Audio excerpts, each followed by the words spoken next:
नमस्कार। मैं लक्ष्मण दास अग्रवाल अपने सभी YouTube दर्शकों का स्वागत करता हूं। मेरी पुस्तक अपने संध्या काल को स्वर्णिम काल बनाए के इस डिजिटल प्रसारण की चौथी कड़ी पूज्य पिताजी मेरे जीवन के प्रेरणा स्रोत में मेरे पिताजी स्वर्गीय रामचंद्र जी अग्रवाल जी के व्यक्तित्व एवं सिद्धांतों पर मैंने प्रकाश डाला है। आपकी प्रतिक्रिया की प्रतीक्षा रहेगी। धन्यवाद। सन 1951 में मेरे बड़े भाई साहब श्री मूलचंद जी का विवाह सौभाग्य काक्षणी सीता देवी जी के साथ हो गया, जो श्री राधेलाल जी की पुत्री थीं और उनकी फर्म का नाम था मैसर्स कालीचरण राधेलाल, जो कि रावतपाड़ा में थी। वे आईटीसी के डिस्ट्रीब्यूटर थे। इधर विवाह के समय मेरे भाई साहब इंटरमीडिएट में पढ़ते थे और पिताजी के साथ गद्दी पर बैठकर उनका हाथ भी बटाते थे। मेरे पिताजी ने सन 1952 में बेलनगंज में ही 6/95 नंबर की एक बड़ी पुरानी बिल्डिंग खरीद ली और उन्होंने उसका बहुत ही आलीशान पुनर्निर्माण भी करवाया। मेरे बड़े भाई साहब ने इस मकान के बनवाने में अथक परिश्रम किया। यह एक 2 मंजिला मकान था और इतना बड़ा था कि सभी 6 भाई अपने परिवार के साथ उसमें रह सकते थे। उस मकान की गिनती उस समय के सबसे उत्कृष्ट निर्माणों में से एक थी। ये मकान सन 1954 में बनकर पूर्ण हुआ और हम सब उस नए मकान में रहने लगे। इस मकान में भूतल पर ही पिताजी के बैठने की बड़ी गद्दी, मुनीमों के लिए स्थान और पानी पिलाने के लिए एक ब्राह्मण की व्यवस्था थी। मेरे पिताजी बहुत धार्मिक प्रवृत्ति के व्यक्ति थे और अक्सर गंगा स्नान, गोवर्धन परिक्रमा, श्री बांके बिहारी जी और हमारी इष्ट देवी धौलागढ़ राजस्थान, वहाँ अक्सर सपरिवार जाया करते थे। वे रोज़ाना सुबह स्नान करने के पश्चात हनुमान चालीसा और हनुमानाष्टक का पाठ करते थे। मैं उनके पास बैठकर हनुमान चालीसा सुना करता था और उसे सुनने के कारण ही मुझे आज तक हनुमान चालीसा कंठस्थ है। मेरे पिताजी के 2 नियम मुझे जीवन पर्यंत याद रहे। पहला नियम, जिस रास्ते पर जाना नहीं उसका पता पूछना नहीं। इससे आप बहुत सी अनचाही परिस्थितियों से अपने को बचा पाते हैं। यदि आप पूरी गंभीरता से और गरिमा के साथ किसी भी अच्छे नियम का पालन करते हैं तो दूसरों पर इसका प्रभाव पड़ता ही है। दूसरी बात जो मुझे याद है और जिसने हमेशा मेरा मार्गदर्शन किया वो थी, बेशक आप 99 सीढ़ी चढ़ जाओ और चढ़ने के बाद आपको लगे कि आपका निर्णय गलत है तो ये मत सोचो कि अब एक ही सीढ़ी बाकी रह गई है तो क्यों ना पूरा कर दिया जाए।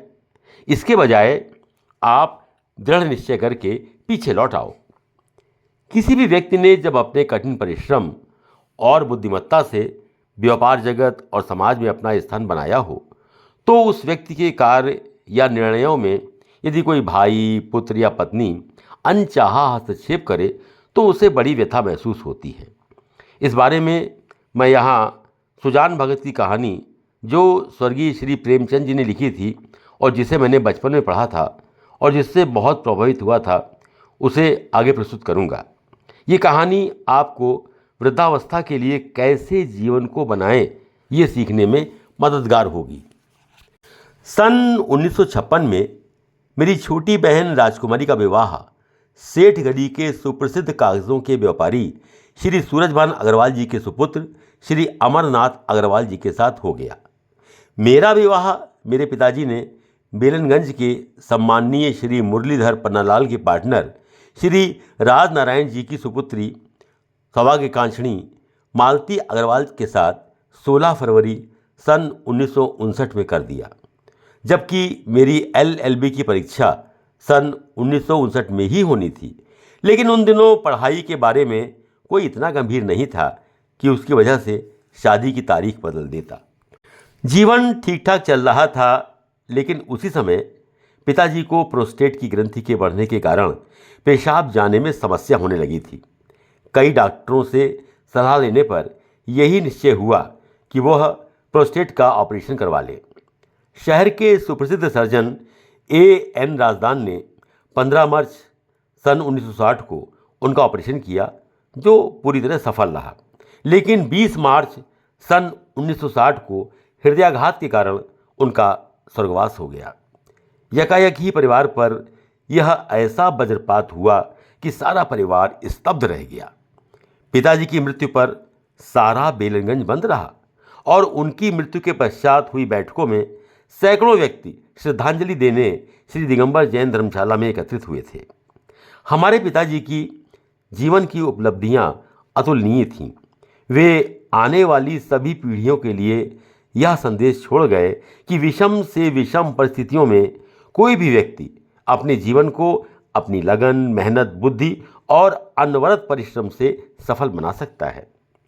पिताजी अपने हाथों से 2 पुत्रों श्री मूलचंद्र और लक्ष्मण दास यानी मेरी और 2 पुत्रियों सौभाग्यकांक्षिणी सुशीला देवी और सौभाग्यकांक्षिणी राजकुमारी का विवाह कर चुके थे। उनके बाद में एक छोटी बहन और 4 छोटे भाइयों को शिक्षित करने और उनके विवाह का उत्तरदायित्व अब हम दोनों बड़े भाइयों के कंधों पर था। इसके साथ ही जो व्यापार हमारे पिताजी करते थे वह उनकी अपनी निजी कुशलता और कुशाग्र बुद्धि का प्रताप था। उनके बाद हम कमोडिटी एक्सचेंज का बड़े स्तर पर कार्य करने लायक नहीं बने थे। पूज्य पिताजी ने अपनी बुद्धि कौशल और विवेक के द्वारा प्रभु कृपा से खूब धन अर्जित किया और उस समय के व्यापारियों में ऊंचा स्थान बनाया। उन्होंने रहने के लिए, व्यापार के लिए आलीशान बिल्डिंग राम निकेतन का निर्माण कराया, जिसमें कोई भी कर्ज उधार, बैंक अथवा किसी अन्य संस्थानों से नहीं लिया गया था। ये मकान उन्होंने अपने स्वयं के उपार्जित धन से ही बनवाया। इसी प्रकार उन्होंने स्वर्ण में भी निवेश किया और वृद्धावस्था के लिए उनके पास पर्याप्त स्वयं की बचत और लिक्विड धन था। उन्होंने व्यापार के लिए भी कभी उधार ना तो किसी बैंक से और ना किसी और प्रकार से लिया, बल्कि वो अपना रुपया अच्छे साहूकार को उधार पर जब भी अवसर होता दे देते थे। यूं तो उनका स्वर्गवास 56 वर्ष की अल्पायु में ही हो गया, लेकिन उन्होंने अपने सभी बेटों के लिए यथेष्ट धनराशि छोड़ी। उनका आर्थिक निवेश बुद्धिमत्तापूर्ण था। उनके द्वारा छोड़े गए धन से ही हम सब भाई अपने को आर्थिक रूप से सुव्यवस्थित बना पाए। हर व्यक्ति को सोचना चाहिए कि वृद्धावस्था होने के समय वो किसी का कर्जदार ना हो और अपने बच्चों को भी यथेष्ट धनराशि बचाकर जा सके, तो उसका संध्याकाल एक आनंदमय और पारिवारिक संबंध सुखद बने रहेंगे। तभी सब्सक्राइबर्स के लिए एक स्पेशल ऑफर। इस किताब की मार्केट प्राइस 500 रुपये है, जिस पे आपको मिल रहा है 40% डिस्काउंट, यानी कि मात्र 300 रुपये में with free delivery at your door step. Book लेने के लिए इस QR कोड पर या स्क्रीन पे दिखाई गई UPI ID पर 300 रुपये का पेमेंट करें और उसका स्क्रीनशॉट अपने एड्रेस के साथ हमें WhatsApp नंबर पर भेज दें, and you will receive your book within 4 to 5 working days. Thank you for your support. Please like, share and subscribe this channel.